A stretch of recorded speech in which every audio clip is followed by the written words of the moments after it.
কাকুলি সুন্দর করে দুপুরবেলা খাওয়ায় দাওয়াইয়া মানে আমার হাজবেন্ডে খাওয়ায় দাওয়াইয়া মোবাইল দিয়ে পাঠাই দিতে যাও যে কথা কইয়া কেন দিত জানেন যেহেতু ওর শাশুড়ি আছে মানে আমার শাশুড়ি আছে শাশুড়ি যদি শুনে যে কি রে বউ রেখে পোলা কার লগে কথা কয় এই কারণে বাটটা খাওয়াইতো খাওয়াইটা তাড়াতাড়ি করে দিত যাও যা কথা কইবা আর ও যাইয়া মানে ক্ষেতের মধ্যে যায় যে আমার লগে কথা কইতো আবার 5টার কইতো একটু তাড়াতাড়ি আইও না এগুলো কইতো না একটু তাড়াতাড়ি আইও শীতের দিন চাদর আবার শীতের দিন চাদর দিত কত কি জানুয়ারি মাস ডিসেম্বর জানুয়ারি মাসগুলো কিন্তু অনেক ঠান্ডা ফেব্রুয়ারি মাস তখন কি করতো চাদর দিত আমি ফোন দিতাম এই নয়ন কই কইতো ধর আমি অনেক পাঠাইতেছি অনেক কথা চাদর দিত চাদর দিয়ে পরে পাঠাইতো যা চাদর লিয়ে যাও যা কথা কই মানে ওরে ফোনে না পাইলেও আবার ওর লোক সবসময় কন্টাক্ট করতো সবসময় কথা বলতাম ও কি করতেছে এটা ওইটা ওর ফোন দিয়ে ওর লোক কথা বলতাম আবার 3 জনে ভিডিও কলে কথা বলতাম একসাথে অনেক মজা করতাম তার মানে কি ধরে নিব যে মানে আপনি ছিলেন পিয়ন বড় ভাবে ছিল পিয়ন আপনার পিয়ন ছিল ভালোবাসার পিয়ন ছিল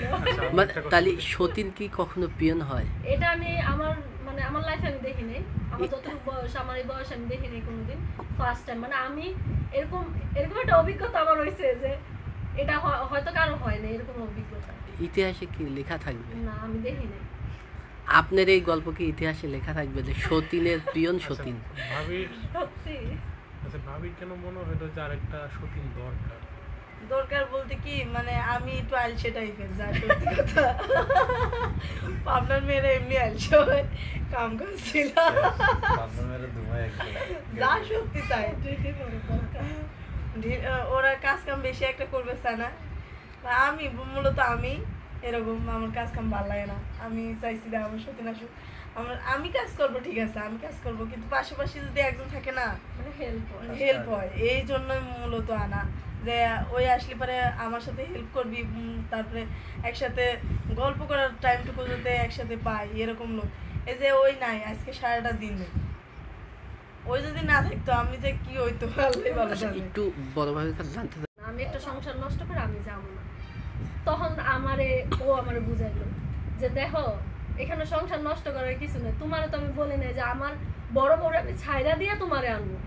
আমি বলতেছি ও থাকবো তুমিও থাকবা কিন্তু তুমি শুধু ওরে একটু মাইনে নিবা হ্যাঁ আর ওরে কি কইছে ওরে তো তখন আমি জানতাম না তারপর আমি কইছি দেখো মানুষ তো আমারই খারাপ করবে তুমি আমারে ভালোবাসো আমি তোমারে ভালোবাসি কিন্তু মানুষ তখন আমারই খারাপ করবে কেউ কিন্তু এই জিনিসটা বুঝবো না যে আমরা মাইনে আইছি ও আমারে মানছে আমি ওরে মানছি কিন্তু লাস্ট পর্যায়ে দেখা যাবে কি সবার কাছে আমি খারাপ হবো তখন আবার ইসলামিক দৃষ্টিতে বুঝাইলো দেখো রাসূল এতটা বিয়ে করছে বা নবী রাসূলের বিষয়গুলো অনেক বুঝাইলো তারপর আমি আবার মিজানুর রহমান আজারির ইয়াগুলো দেখতাম মানে ওরকম দেখতে দেখতে শুনতে শুনতে আমার কাছে মনে হলো যে না এটা কোনো ব্যাপারই না যদি মাইনে নিতে পারি ভাবিকে তখন কি বুঝাতো আমি বলছিল যে তুমি তো চাইতা আমি আগে ফেসবুকে অনেকজনের ব্লগ দিছিলাম যে আমার সতীন হবেন নাকি মানে অনেকজনে 2-3 জনকে আমি নক দিছিলাম নক দেওয়ার পরে ওরা বলতো পাগল নাকি পাগল হয়েছে ওকে ওকে সতীন তাই ঘরে আনে তুমি মানে পাগল হয়েছো আপনার লোক না পাগল হয়েছে এটা সত্যি মানে এরকম করে করতো তখন ও বলতাম ওই বলতো যে আমি যদি পাই তাহলে তোমাকে এনে দেবো তুমি টেনশন করি না কিন্তু এখন এইসব পুরোটা মানুষজন খারাপ করে বুঝলে ওরা আমি তাও চেষ্টা করতাম ওর সাথে কথা বলতাম কথা বলার পরে ওর সাথে 3 বছর পর মানে ওর সাথে নক করে পরে ওই আমাকে কয় যে আমার একটা বান্ধবী আছে তো এর সাথে মানে আমি চাই যে আমার ফ্যামিলিতে আসো তা আমি কেছি যে যেহেতু পাইছে ওই তাহলে তো আর কিছু নেই আমি খুশি হয়েছি আমি খুশি পরে ওই যখনকে দুপুরে আসতে হতো আচ্ছা এখানে একটা কথা আছে এই কথাগুলো আমি কই যখন ওর সাথে আমি প্রথম যোগাযোগ করে কথা কই তখন